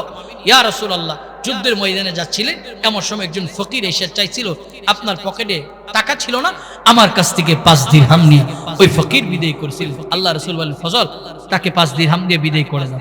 তো আল্লাহ রাসূল আবার নিজে থেকে বলছেন, মদিনার অধিবাসীরা, তোমরা কি আমার কাছে কোনো কিছু পাও? একজন সাহাবী দাঁড়াইছে, লাব্বাইকা ইয়া রাসূলুল্লাহ, আমি পাই। কি পাও? বলে, বলতে ভয় হয়। রাসূল বলে, ভয় নেই, নির্ভয়ে বলো। ইয়া রাসূলুল্লাহ, আপনার কাছে একটা চাবুকের আঘাত পাও না? আমি আপনার কাছে একটা চাবুকের আঘাত পাও না আছি। খেয়াল করেন, আল্লাহ রাসূলকে এই কথা বলার পর নবী আমার সঙ্গে সঙ্গে হযরত আলী রাদিয়াল্লাহু তাআলা কে ডাক দেয়া বলেন, আলী যা, আমার রাসূল বলতেছে আমার মেয়ে ফাতেমার পরে আমার ব্যবহারে চাবুক আছে, নিয়ে আসো। মুসলমান যুবক, এই মুরব্বী পর্দার অন্তরালের মা, খেয়াল করেন আমার নবী কেমন আদায় করনেওয়ালা ছিলেন, প্রতিবেশীর সম্পর্কে যত্নবান ছিলেন, সচেতন ছিলেন। আল্লাহ রাসূল আদেশ দেওয়া মাত্র হযরত আলী চাবুক আনার জন্য গেলেন। ফাতেমার ঘরে গিয়ে বলেন, ফাতেমা, রাসূলের ব্যবহারে চাবুকটা দাও। কেন স্বামী আমার আব্বাজি কেন চাবুক চাইলেন? বলে, আল্লাহর পয়গম্বরের কাছে একজন সাহাবী একটা চাবুকের আঘাত পাওনা, ওই সাহাবী আজকে নবীর গায়ে আঘাত করবে, নবী তার পাওনা পরিশোধ করে দিবে। এই কারণে রাসূল আমার আদেশ দিয়েছে চাবুক নিয়ে যাওয়ার জন্য। এই মুসলমান বাপ, যুবক, মুরব্বী বাবা, খেয়াল করে নাও, যেই মাত্র হযরতে ফাতেমা চাবুক আলীর হাতে হস্তান্তর করলেন, চাবুক দিয়ে চিৎকার দিয়ে ডাক দিয়েছে, হাসান, এ হুসাইন, যা তোরা কোথায়? আমার আব্বাজির পাশে গিয়া দাঁড়া। যত আঘাত আছে আজকে তোদের গায়ে দিবি, এরপর আমার বাবার গায়ে যেন কেউ আঘাত না করতে পারে। যা। এই মুসলমান যুবক, মুরব্বী, পর্দার অন্তরালের মা, খেয়াল করেন, হযরতে হাসান আর হুসাইন দৌড়ায়া আল্লাহর পয়গম্বরের সামনে গিয়ে দাঁড়াইছে, আর হযরতে আলী রাদিয়াল্লাহু তাআলা গিয়া আমার নবীর হাতে চাবুক দিয়েছে। আল্লাহর পয়গম্বর চাবুক হাতে নিয়া ওই সাহাবীরে দিয়া বলতেছে, নে তুই চাবুক নে, চাবুক দিয়ে আমার গায়ে আঘাত কর। যেই মাত্র সাহাবীর হাতে চাবুক দিয়েছে, হযরতে আবু বকর রাদিয়াল্লাহু তাআলা আনহু গায়ের জামা খুইলা গিয়া তার সামনে দাঁড়ায় বলেন, সাহাবী, এই আমাদের ভাই, যত আঘাত আছে আমি সিদ্দিকে আকবরের গায়ে কর, এরপরও আমার নবীর গায়ে আঘাত করবি না, কারণ আমি আমার নবীর কলিজা থেকে মহব্বত করি, অন্তর থেকে মহব্বত করি, যত আঘাত আছে আমার গায়ে কর। হযরত নবী আলাইহিস সালাতু ওয়াস সালাম সিদ্দিকে আকবরকে বলেন, আবু বকর, তোমার আখিরাতের ময়দানে হিসাব, তোমার হিসাব তুমি দিবা, আমার হিসাব আমি দিব। অতএব তোমার কাছে পাই না, আমার কাছে পাই, সরো, আমার আঘাত করতে দাও। হযরত ওমর ভঙ্গিমার দ্বারা বুঝাইতেছে নবীকে আঘাত করবে, আমার তলোয়ার দ্বারা তোর মাথা আওড়াইয়া দেব। হযরত ওমরকে আল্লাহর পয়গম্বর গুরুত্বপূর্ণ মেসেজ দিয়া, পুরা জাতিকে রাসূল মেসেজ দিয়া বলে, আল্লাহর পয়গম্বর বলেন, হে ওমর, সে কিন্তু পাওনাদার, তার সঙ্গে ভালো ব্যবহার করো, পাওনাদারের সঙ্গে ভালো ব্যবহার করো। সে কিন্তু তোমার কাছে পাই না, আমার কাছে পাই। অতএব আমি তার সঙ্গে ভালো ব্যবহার করতেছি, তুমি কেন খারাপ ব্যবহারের প্রস্তুতি নিচ্ছ? পাওনাদারের সঙ্গে ভালো ব্যবহার করবেন। কিন্তু আমাদের সমাজের চিত্র ভিন্ন। যদি ঋণ নিতে পারি, পাওনাদার আমার পিছনে ঘুরতে ঘুরতে ঘুরতে ঘুরতে কয়েকজন স্যান্ডেল ক্ষয় করে এরপরও পাওনা টাকা ফিরে পাই না। এই হলো বর্তমানে আমাদের অবস্থা। জোরে বলুন ঠিক কিনা?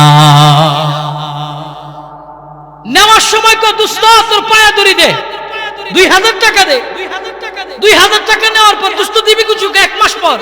কিন্তু 1 মাস পর তার জরুরত আছে, যার কাছ থেকে ঋণ নিছে তার জরুরত আছে, তখন সে যে তার পাওয়া ধরতে হয়, টাকা দিয়ে পায়া ধরতে হয়। তো দোস্ত আল্লাহর রাস্তে তুই আমার 2000 টাকা দে। প্রিয় ভাইরা আমার, এই হলো বর্তমানে আমাদের অবস্থা। এই কারণে লেনদেনের ক্ষেত্রে পাক সাফ অবস্থায় থাকবেন। ভাই ভাইয়ের সাথে লেনদেন করবে, গোপনে কোনো লেনদেন চলবে না। আজকের সমাজে বাপ সন্তানকে বিশ্বাস করে না, ভাই ভাইরে বিশ্বাস করে না। আগেকার মানুষ মুখের জবানেরও বিশ্বাস ছিল। এখনো পর্যন্ত যখন যখন আমাদের মাঠ মাপতে আসে, দলিলের পৃষ্ঠে বহু মানুষের নাম পাওয়া যায়, মৌখিকভাবে জায়গা দিয়ে গেছে, তাদের জবান শক্ত ছিল। আর এখন তো 14 বার কাগজ করার পরও তোর জায়গা না। এই হলো অবস্থা। আগের মানুষের জবান ছিল মজবুত, তাদের কথা 100 থেকে 100, তাদের কথার গুরুত্ব ছিল, কাগজের গুরুত্ব থেকে তাদের জবানের গুরুত্ব বেশি ছিল। এখন তো জবানের গুরুত্ব নেই, কাগজের গুরুত্ব নাই। এ কারণে লেনদেনের ক্ষেত্রে অল্প টাকা লেনদেন করবেন তো 3 জন সাক্ষী রাখেন, লেনদেন করবেন 3 জন সাক্ষীর মাধ্যমে। মোটা অঙ্কের টাকা লেনদেন করবেন, কাগজ বানাবেন, কাগজ বানিয়ে লেনদেন করবেন। স্টার্ট তারিখ থাকবে, বলে তুমি আমার সাথে লেনদেন করছো, তারিখের 3 দিন আগে তোমাকে জানাবো, 1 সপ্তাহ আগে জানাবো, আমার তারিখের ভিতরে পয়সা করে দিতে হবে। স্টার্ট লেনদেন যদি করতে পারো তোমার সাথে আসি, আর না হয় আমার তোমার সঙ্গে নাই। কারণ আজকের পৃথিবীর অধিকাংশ বন্ধুত্বের সম্পর্ক নষ্ট হচ্ছে একমাত্র লেনদেন খারাপ হওয়ার কারণে। জোরে বলুন ঠিক কিনা? দুস্থ দুস্থের কাছ থেকে ঋণ নিছে, ঠিক মতো দেয় না, তো দুস্থ গিয়া কালারে দেশে, আজকে যদি ঋণ না দেয় তোর ঘুষি দিয়ে দাঁত ফলাই দিব। এই যে ঘুষির কথা বলছে, তো বন্ধুত্বের সম্পর্ক শেষ। এ কারণে লেনদেনের ক্ষেত্রে কাগজ বানাবেন, স্ট্যাম্প বানাবেন, তো লেনদেন করবেন। তা আল্লাহ রাসূল বলেন, ওমর তোমার কাছে পাই না, আমার কাছে পাই, ভালো ব্যবহার করো। সে কিন্তু পাওনাদার, আমার কাছ থেকে নিতে আসে। আল্লাহ রাসূল হযরত ওমরকে এই কথা বলার পর ওমর চলে গেল। হযরত আলী, উসমান সবাই নবীর সামনে দাঁড়ায় বলতেছে, আমার গায়ে আঘাত কর বলে না। সম্মিলিত সাহাবীদেরকে আল্লাহর পয়গম্বর একটা গুরুত্বপূর্ণ কথা বললেন, সাহাবীরা সে কিন্তু পাওনাদার, তোমাদের কাছে পায় না, আমার কাছে পায়। আমার পাওনা আমাকে নিতে হবে, আমার বদলা আমাকে দিতে হবে। অতএব তোমরা চলে যাও। সাহাবী আল্লাহর পয়গম্বরের সামনে এসে বলেন, নবী আমার, আপনি যেদিন আমার গায়ে আঘাত করেছিলেন, আমার গায়ে কোনো কাপড় ছিল না, আমার শরীরটা ছিল একেবারে খালি, আপনার গায়ে অনেক মোটা মোটা কাপড় দেখা যায়, কেমনে আঘাত করবো? আল্লাহর পয়গম্বর, আপনি যখন আমার গায়ে আঘাত করেছিলেন কোনো কাপড় ছিল না, আজকে আপনার গায়ে এত মোটা মোটা কাপড়, এর উপর দিয়ে আঘাত হবে না। নবী আমার সাহাবা আজমাইনদের সামনে নিজের কাপড় মোবারক খুলে দিল। আল্লাহর পয়গম্বরকে আঘাত করার জন্য সাহাবীর সামনে থেকে পিছনে গেছে। পিছনে যাওয়ার পর তাকায় দেখলেন আমার নবীর মোহরে নবুয়তের যে চিহ্ন আছে, এই জায়গা থেকে নূর চমকাইতেছে, নূর চমকাইতেছে, নূর চমকাইতেছে। আল্লাহর পয়গম্বরের সাহাবী হাত থেকে চাবুকটা ফালাই দিছে। চাবুক ফালাই দিয়ে আমার আপনার পয়গম্বরের কোমরে আঞ্জা দিয়া দইরা মোহরে নবুয়তের যে চিহ্ন আছে এই জায়গায় চুমু খায়া আনন্দে আত্মহারা হয়া চোখের পানি ছেড়ে দেয়া বলতেছে, পয়গম্বর এই যে আমি আমার বদলা নিয়ে নিলাম, আমি আমার পাওনা পরিশোধ করে নিয়ে নিলাম। নবী আমার বলতেছে, সাহাবী রে, তুই তো মোহরে নবুয়তের যেই চিহ্নের জায়গায় চুমু খাস নাই, এই জায়গায় চুমু খায়া দুনিয়া থেকে আল্লাহর জান্নাতের মেহমান বনে গেলি। জোরে বলুন সুবহানাল্লাহ। সাহাবী গিয়া বলেন, আবু বকর আপনি কেমনে ভাবছেন নবীর গায়ে আঘাত করব? আমি আজকে সুযোগ পাইছি, এই সুযোগে আল্লাহ রাসূলের মোহরে নবুয়তের এই চিহ্নের জায়গাটা দেখার জন্য আমার অনেক দিনের আক্ষেপ আর আফসোস ছিল। যেহেতু আল্লাহ সুযোগ মিলিয়ে দিয়েছে, এই কারণে রাসূলের গা থেকে কাপড় খুইলা এই জায়গায় চুম্বন করছি। প্রিয় ভাইয়ের আমার, দেখেন আল্লাহ রাসূল মারা যাওয়ার আগে অসুস্থ অবস্থায় পয়রা আত্মীয় স্বজনের তাদের প্রতিবেশীর হক পায় কিনা, রাসূল কেমন গুরুত্ব সহকারে হক আদায় করছে। আর আমার আপনার অবস্থা কি? হক মাইরা বাইতুল্লাহ, হক মাইরা যাতাই সাথে দৌড়ঝাঁপ করতেছি। বান্দার হক মাইরা বাইতুল্লাহ গেলে আল্লাহ হজ কবুল করবে কিনা আল্লাহু আ'লাম, আল্লাহ ভালো জানে। কারণ বান্দার হক তার কাছ থেকে মাফ আনতে হয়। আল্লাহ বলেন আমার হকের আমি মাফ করে দিই। কিন্তু আমরা দেখেন আজকে ক্ষমতার বলে, পয়সার বলে মানুষের জায়গা জমি দখল করে। অথচ হাদিসের বর্ণনায় আসছে কারো 1 বিঘা জমি যদি আপনি দখল করেন, ক্ষমতা হোক, টাকা হোক, পাওয়ার হোক, আল্লাহ তাআলা 7 জমিনকে সেদিন তাবিজ বানায় ময়দানে মাহশারে আপনার গলায় লটকে দিবে, গলায় লটকে দিবে 7 তবক জমিন। সাধারণত একটা পানির ছোট্ট মস্ক যদি আমাকে আপনাকে গলায় লটকে দেয় বলে বাটপাড়া গ্রামে হাঁটাচলা করবেন কত কষ্ট হইব, তো 7 তবক জমিন সেদিন তাবিজ বানায় দিবে। সেদিনটার অবস্থা কেমন হবে? সেদিন তো কেউ কারো আপন হবে না। সূর্য অর্ধাহাত উপরে, নিচের জমিন তামা, মানুষের শরীরের ঘাম দেয়া গলা পর্যন্ত দড়িয়ে হয়ে যাবে। মানুষ পানি পানি বলে চিল্লাবে, আর দৌড়াবে। আম্মা জান আয়েশা সিদ্দিকা বলে নবী রে, কিয়ামতের ময়দানে কি সবাই উলঙ্গ হয়ে উঠবে? আম্মা জান আয়েশা সিদ্দিকার প্রশ্নের জবাবে আল্লাহ রাসূল বলেন হ্যাঁ, উলঙ্গ হয়ে উঠবে। লজ্জা হবে না? বলে সেদিন কেউ কারো দিকে তাকাবে না, কেউ কারো দিকে তাকাবে না, কেউ কারো দিকে চাবে না। ইয়াউমা ইয়াফিরুল মারউ মিন আখি ওয়া উম্মিহি ওয়া আবি ওয়া সাহিবাতিহি ওয়া বানি। বাবার সামনে দিয়া ছেলে যাবে, ছেলের সামনে দিয়া বাবা যাবে, মার সামনে দিয়া মেয়ে যাবে, কেউ কারো দিকে তাকাবে না। সেদিনটার অবস্থা এমন হবে, সূর্যের তাপের কারণে মানুষের মগজগুলি ফুটন্ত ভাতের মাড়ের মতো টকবক করবে, কানের ছিদ্রি দিয়া বের হবে, নাকের ছিদ্রি দিয়া বের হবে, জিহ্বাটা তৃষ্ণার্ত মানুষের জিহ্বাটা নাভি পর্যন্ত চলে আসবে। সেদিনটার অবস্থাটা চিন্তা করেন, সেদিনটার অবস্থাটা চিন্তা করেন। কেউ কারো আপন হবে না। তাহলে কেন? দুনিয়া কি? এই দুনিয়ার জন্য আমি এত পাগল। দুনিয়া কি? দুনিয়া তো একটা বাড়ি, একটা নারী, একটা গাড়ি, আর একটা আলমারি, কয়েকটা থালা বাসন। এটাই তো দুনিয়া, এটাই তো দুনিয়া। এই দুনিয়া জমানোর জন্য আমার আপনার হায়াতে জিন্দেগি 60 বছর শেষ। দেখেন 20 বছর একজন মানুষ লেখাপড়া করে, 5 বছর চাকরি খুঁজে, 5 বছর পর চাকরির সন্ধান পায় না, তো 25 বছর চলে যায়। 30 বছরে কোঠায় যখন একটা চাকরি হয় 25 বছর বয়সে, চাকরি হলো 5 বছর চাকরি করা হয় 30 বছর পর পারিবারিকভাবে সিদ্ধান্ত হয় তোমাকে বিয়ে করানো হবে। বিয়ের পর বিবি কি নিয়ে আনন্দ করতে আরো যায় 5, গেল মোট 35 5 বছরের ভিতরে এই আনন্দ ফুর্তির ভিতরে আল্লাহ তাআলা 5 বছরের ভিতরে একটা সন্তান দেয়। তো সন্তানটা লালন পালন করে 15 বছর, চলে গেলে দিকে 45 50, বাকি না বাঁচলে আপনি বাঁচবেন 15 বছর। তখন সন্তানের সেটেলমেন্ট কইরা 15 বছর আদায় করে, তখন চিন্তা করে যে সবকিছুই তো করলাম, এখন একটু আরামে থাকবো, 15-10 বছর আরামে থাকবো। তো ডাক্তারের কাছে গেলে আপনার ডায়াবেটিস, খাইবেন কি? অল্প খাবেন, অল্প ঘুমাবেন, নিয়ম মাফিক দৌড়াবেন। আপনি না বাপ এত কিছু করলেন, নিজে সেটেল হইলেন, ছেলে মেয়ে সেটেল করলেন দুনিয়াতে আরাম আয়েশা থাকার জন্য, কিন্তু আপনি আমি থাকতে পারি নাই। নির্দিষ্ট সময় দুনিয়া আমাদেরকে বিদায় জানাবে। এই কারণে দুনিয়া বিদায় জানানোর আগে আমরা এই দুনিয়াকে বিদায় জানাতে হবে। কিভাবে? বলে একেবারে বিদায় জানাবো না, বলে দুনিয়াকে লাথি মারবো, আখিরাতের পুঞ্জি জানার জন্য আল্লাহর প্রেমে আসক্ত হবে। কারণ আল্লাহ রাসূল বলেন আদ-দুনিয়া ও মাজরাতুল আখিরা, দুনিয়া হলো আখিরাতের ফসলি জমি। এখানে আসছি নেওয়ার জন্য কি নিব? বলে নেক আমল নিয়ে যাব। টাকা পয়সা অর্থ করে কোনো কিছু আমার আপনার সঙ্গে যাবে না, যাবে শুধু নেক আমল। অতএব নেক আমলের পরিবেশে আসছি, নেক আমলের আয়োজনে আসছি, নেক আমল আমাদের কামাই করতে হবে। সামনে আমাদের মাহে রমাদান, মাহে রমাদানের আগে নিজেদের যা করছি, জীবনে যা করছি সব ভুল আল্লাহ তাআলার কাছে ইস্তেগফারের মাধ্যমে ক্ষমা চাইতে হবে। রমজানের জন্য প্রস্তুত। বাকি জীবন যতদিন থাকবো কোনোদিন কোরআন এবং সুন্নাহ বিরোধী, আল্লাহর রাজামন্দি ব্যতীত কোনো কাজ করব না, খেলাফে সুন্নাহ কোনো কাজ করব না। সেই চিন্তা চেতনা নিয়ে আল্লাহ তাআলার কাছে ইস্তেগফার করলে আল্লাহ বলেন বান্দার চোখের পানি এত মূল্যবান আমার কাছে, নাকের ডগা ক্রস হওয়ার আগে আগে আমি আল্লাহ দিল দেখি, দিলের হালত দেখা আমি আল্লাহ বান্দার জিন্দেগীর সব গুনাহ মাফ করে দিই। জোরে বলুন সুবহানাল্লাহ। আল্লাহ তাআলার কাছে প্রিয় হতে চাই। প্রিয় ভাইয়ের আমার, 3টা বিধানের আলোচনা করলাম। 1 নম্বর ইহসান, 1 নম্বর ইনসাফ, 2 নম্বর ইহসান, 3 নম্বর হলো আত্মীয় স্বজনের হক, এদের দান খয়রাত। 3টা পালনীয় বিধানের আলোচনা করলাম। যা কথা বললাম আল্লাহ পাক রব্বুল আলামিন আমাদেরকে সহিহ কথাগুলির উপর আমল করার তৌফিক দান করুক। সকলে বলুন আমিন। অগোছানো কথা, এলোমেলো কথা, সব কথা লিল্লাহি, আল্লাহর জন্য বলছি। বাপ সন্তানের জায়গা থেকে কথা বলছি। যুবক ভাই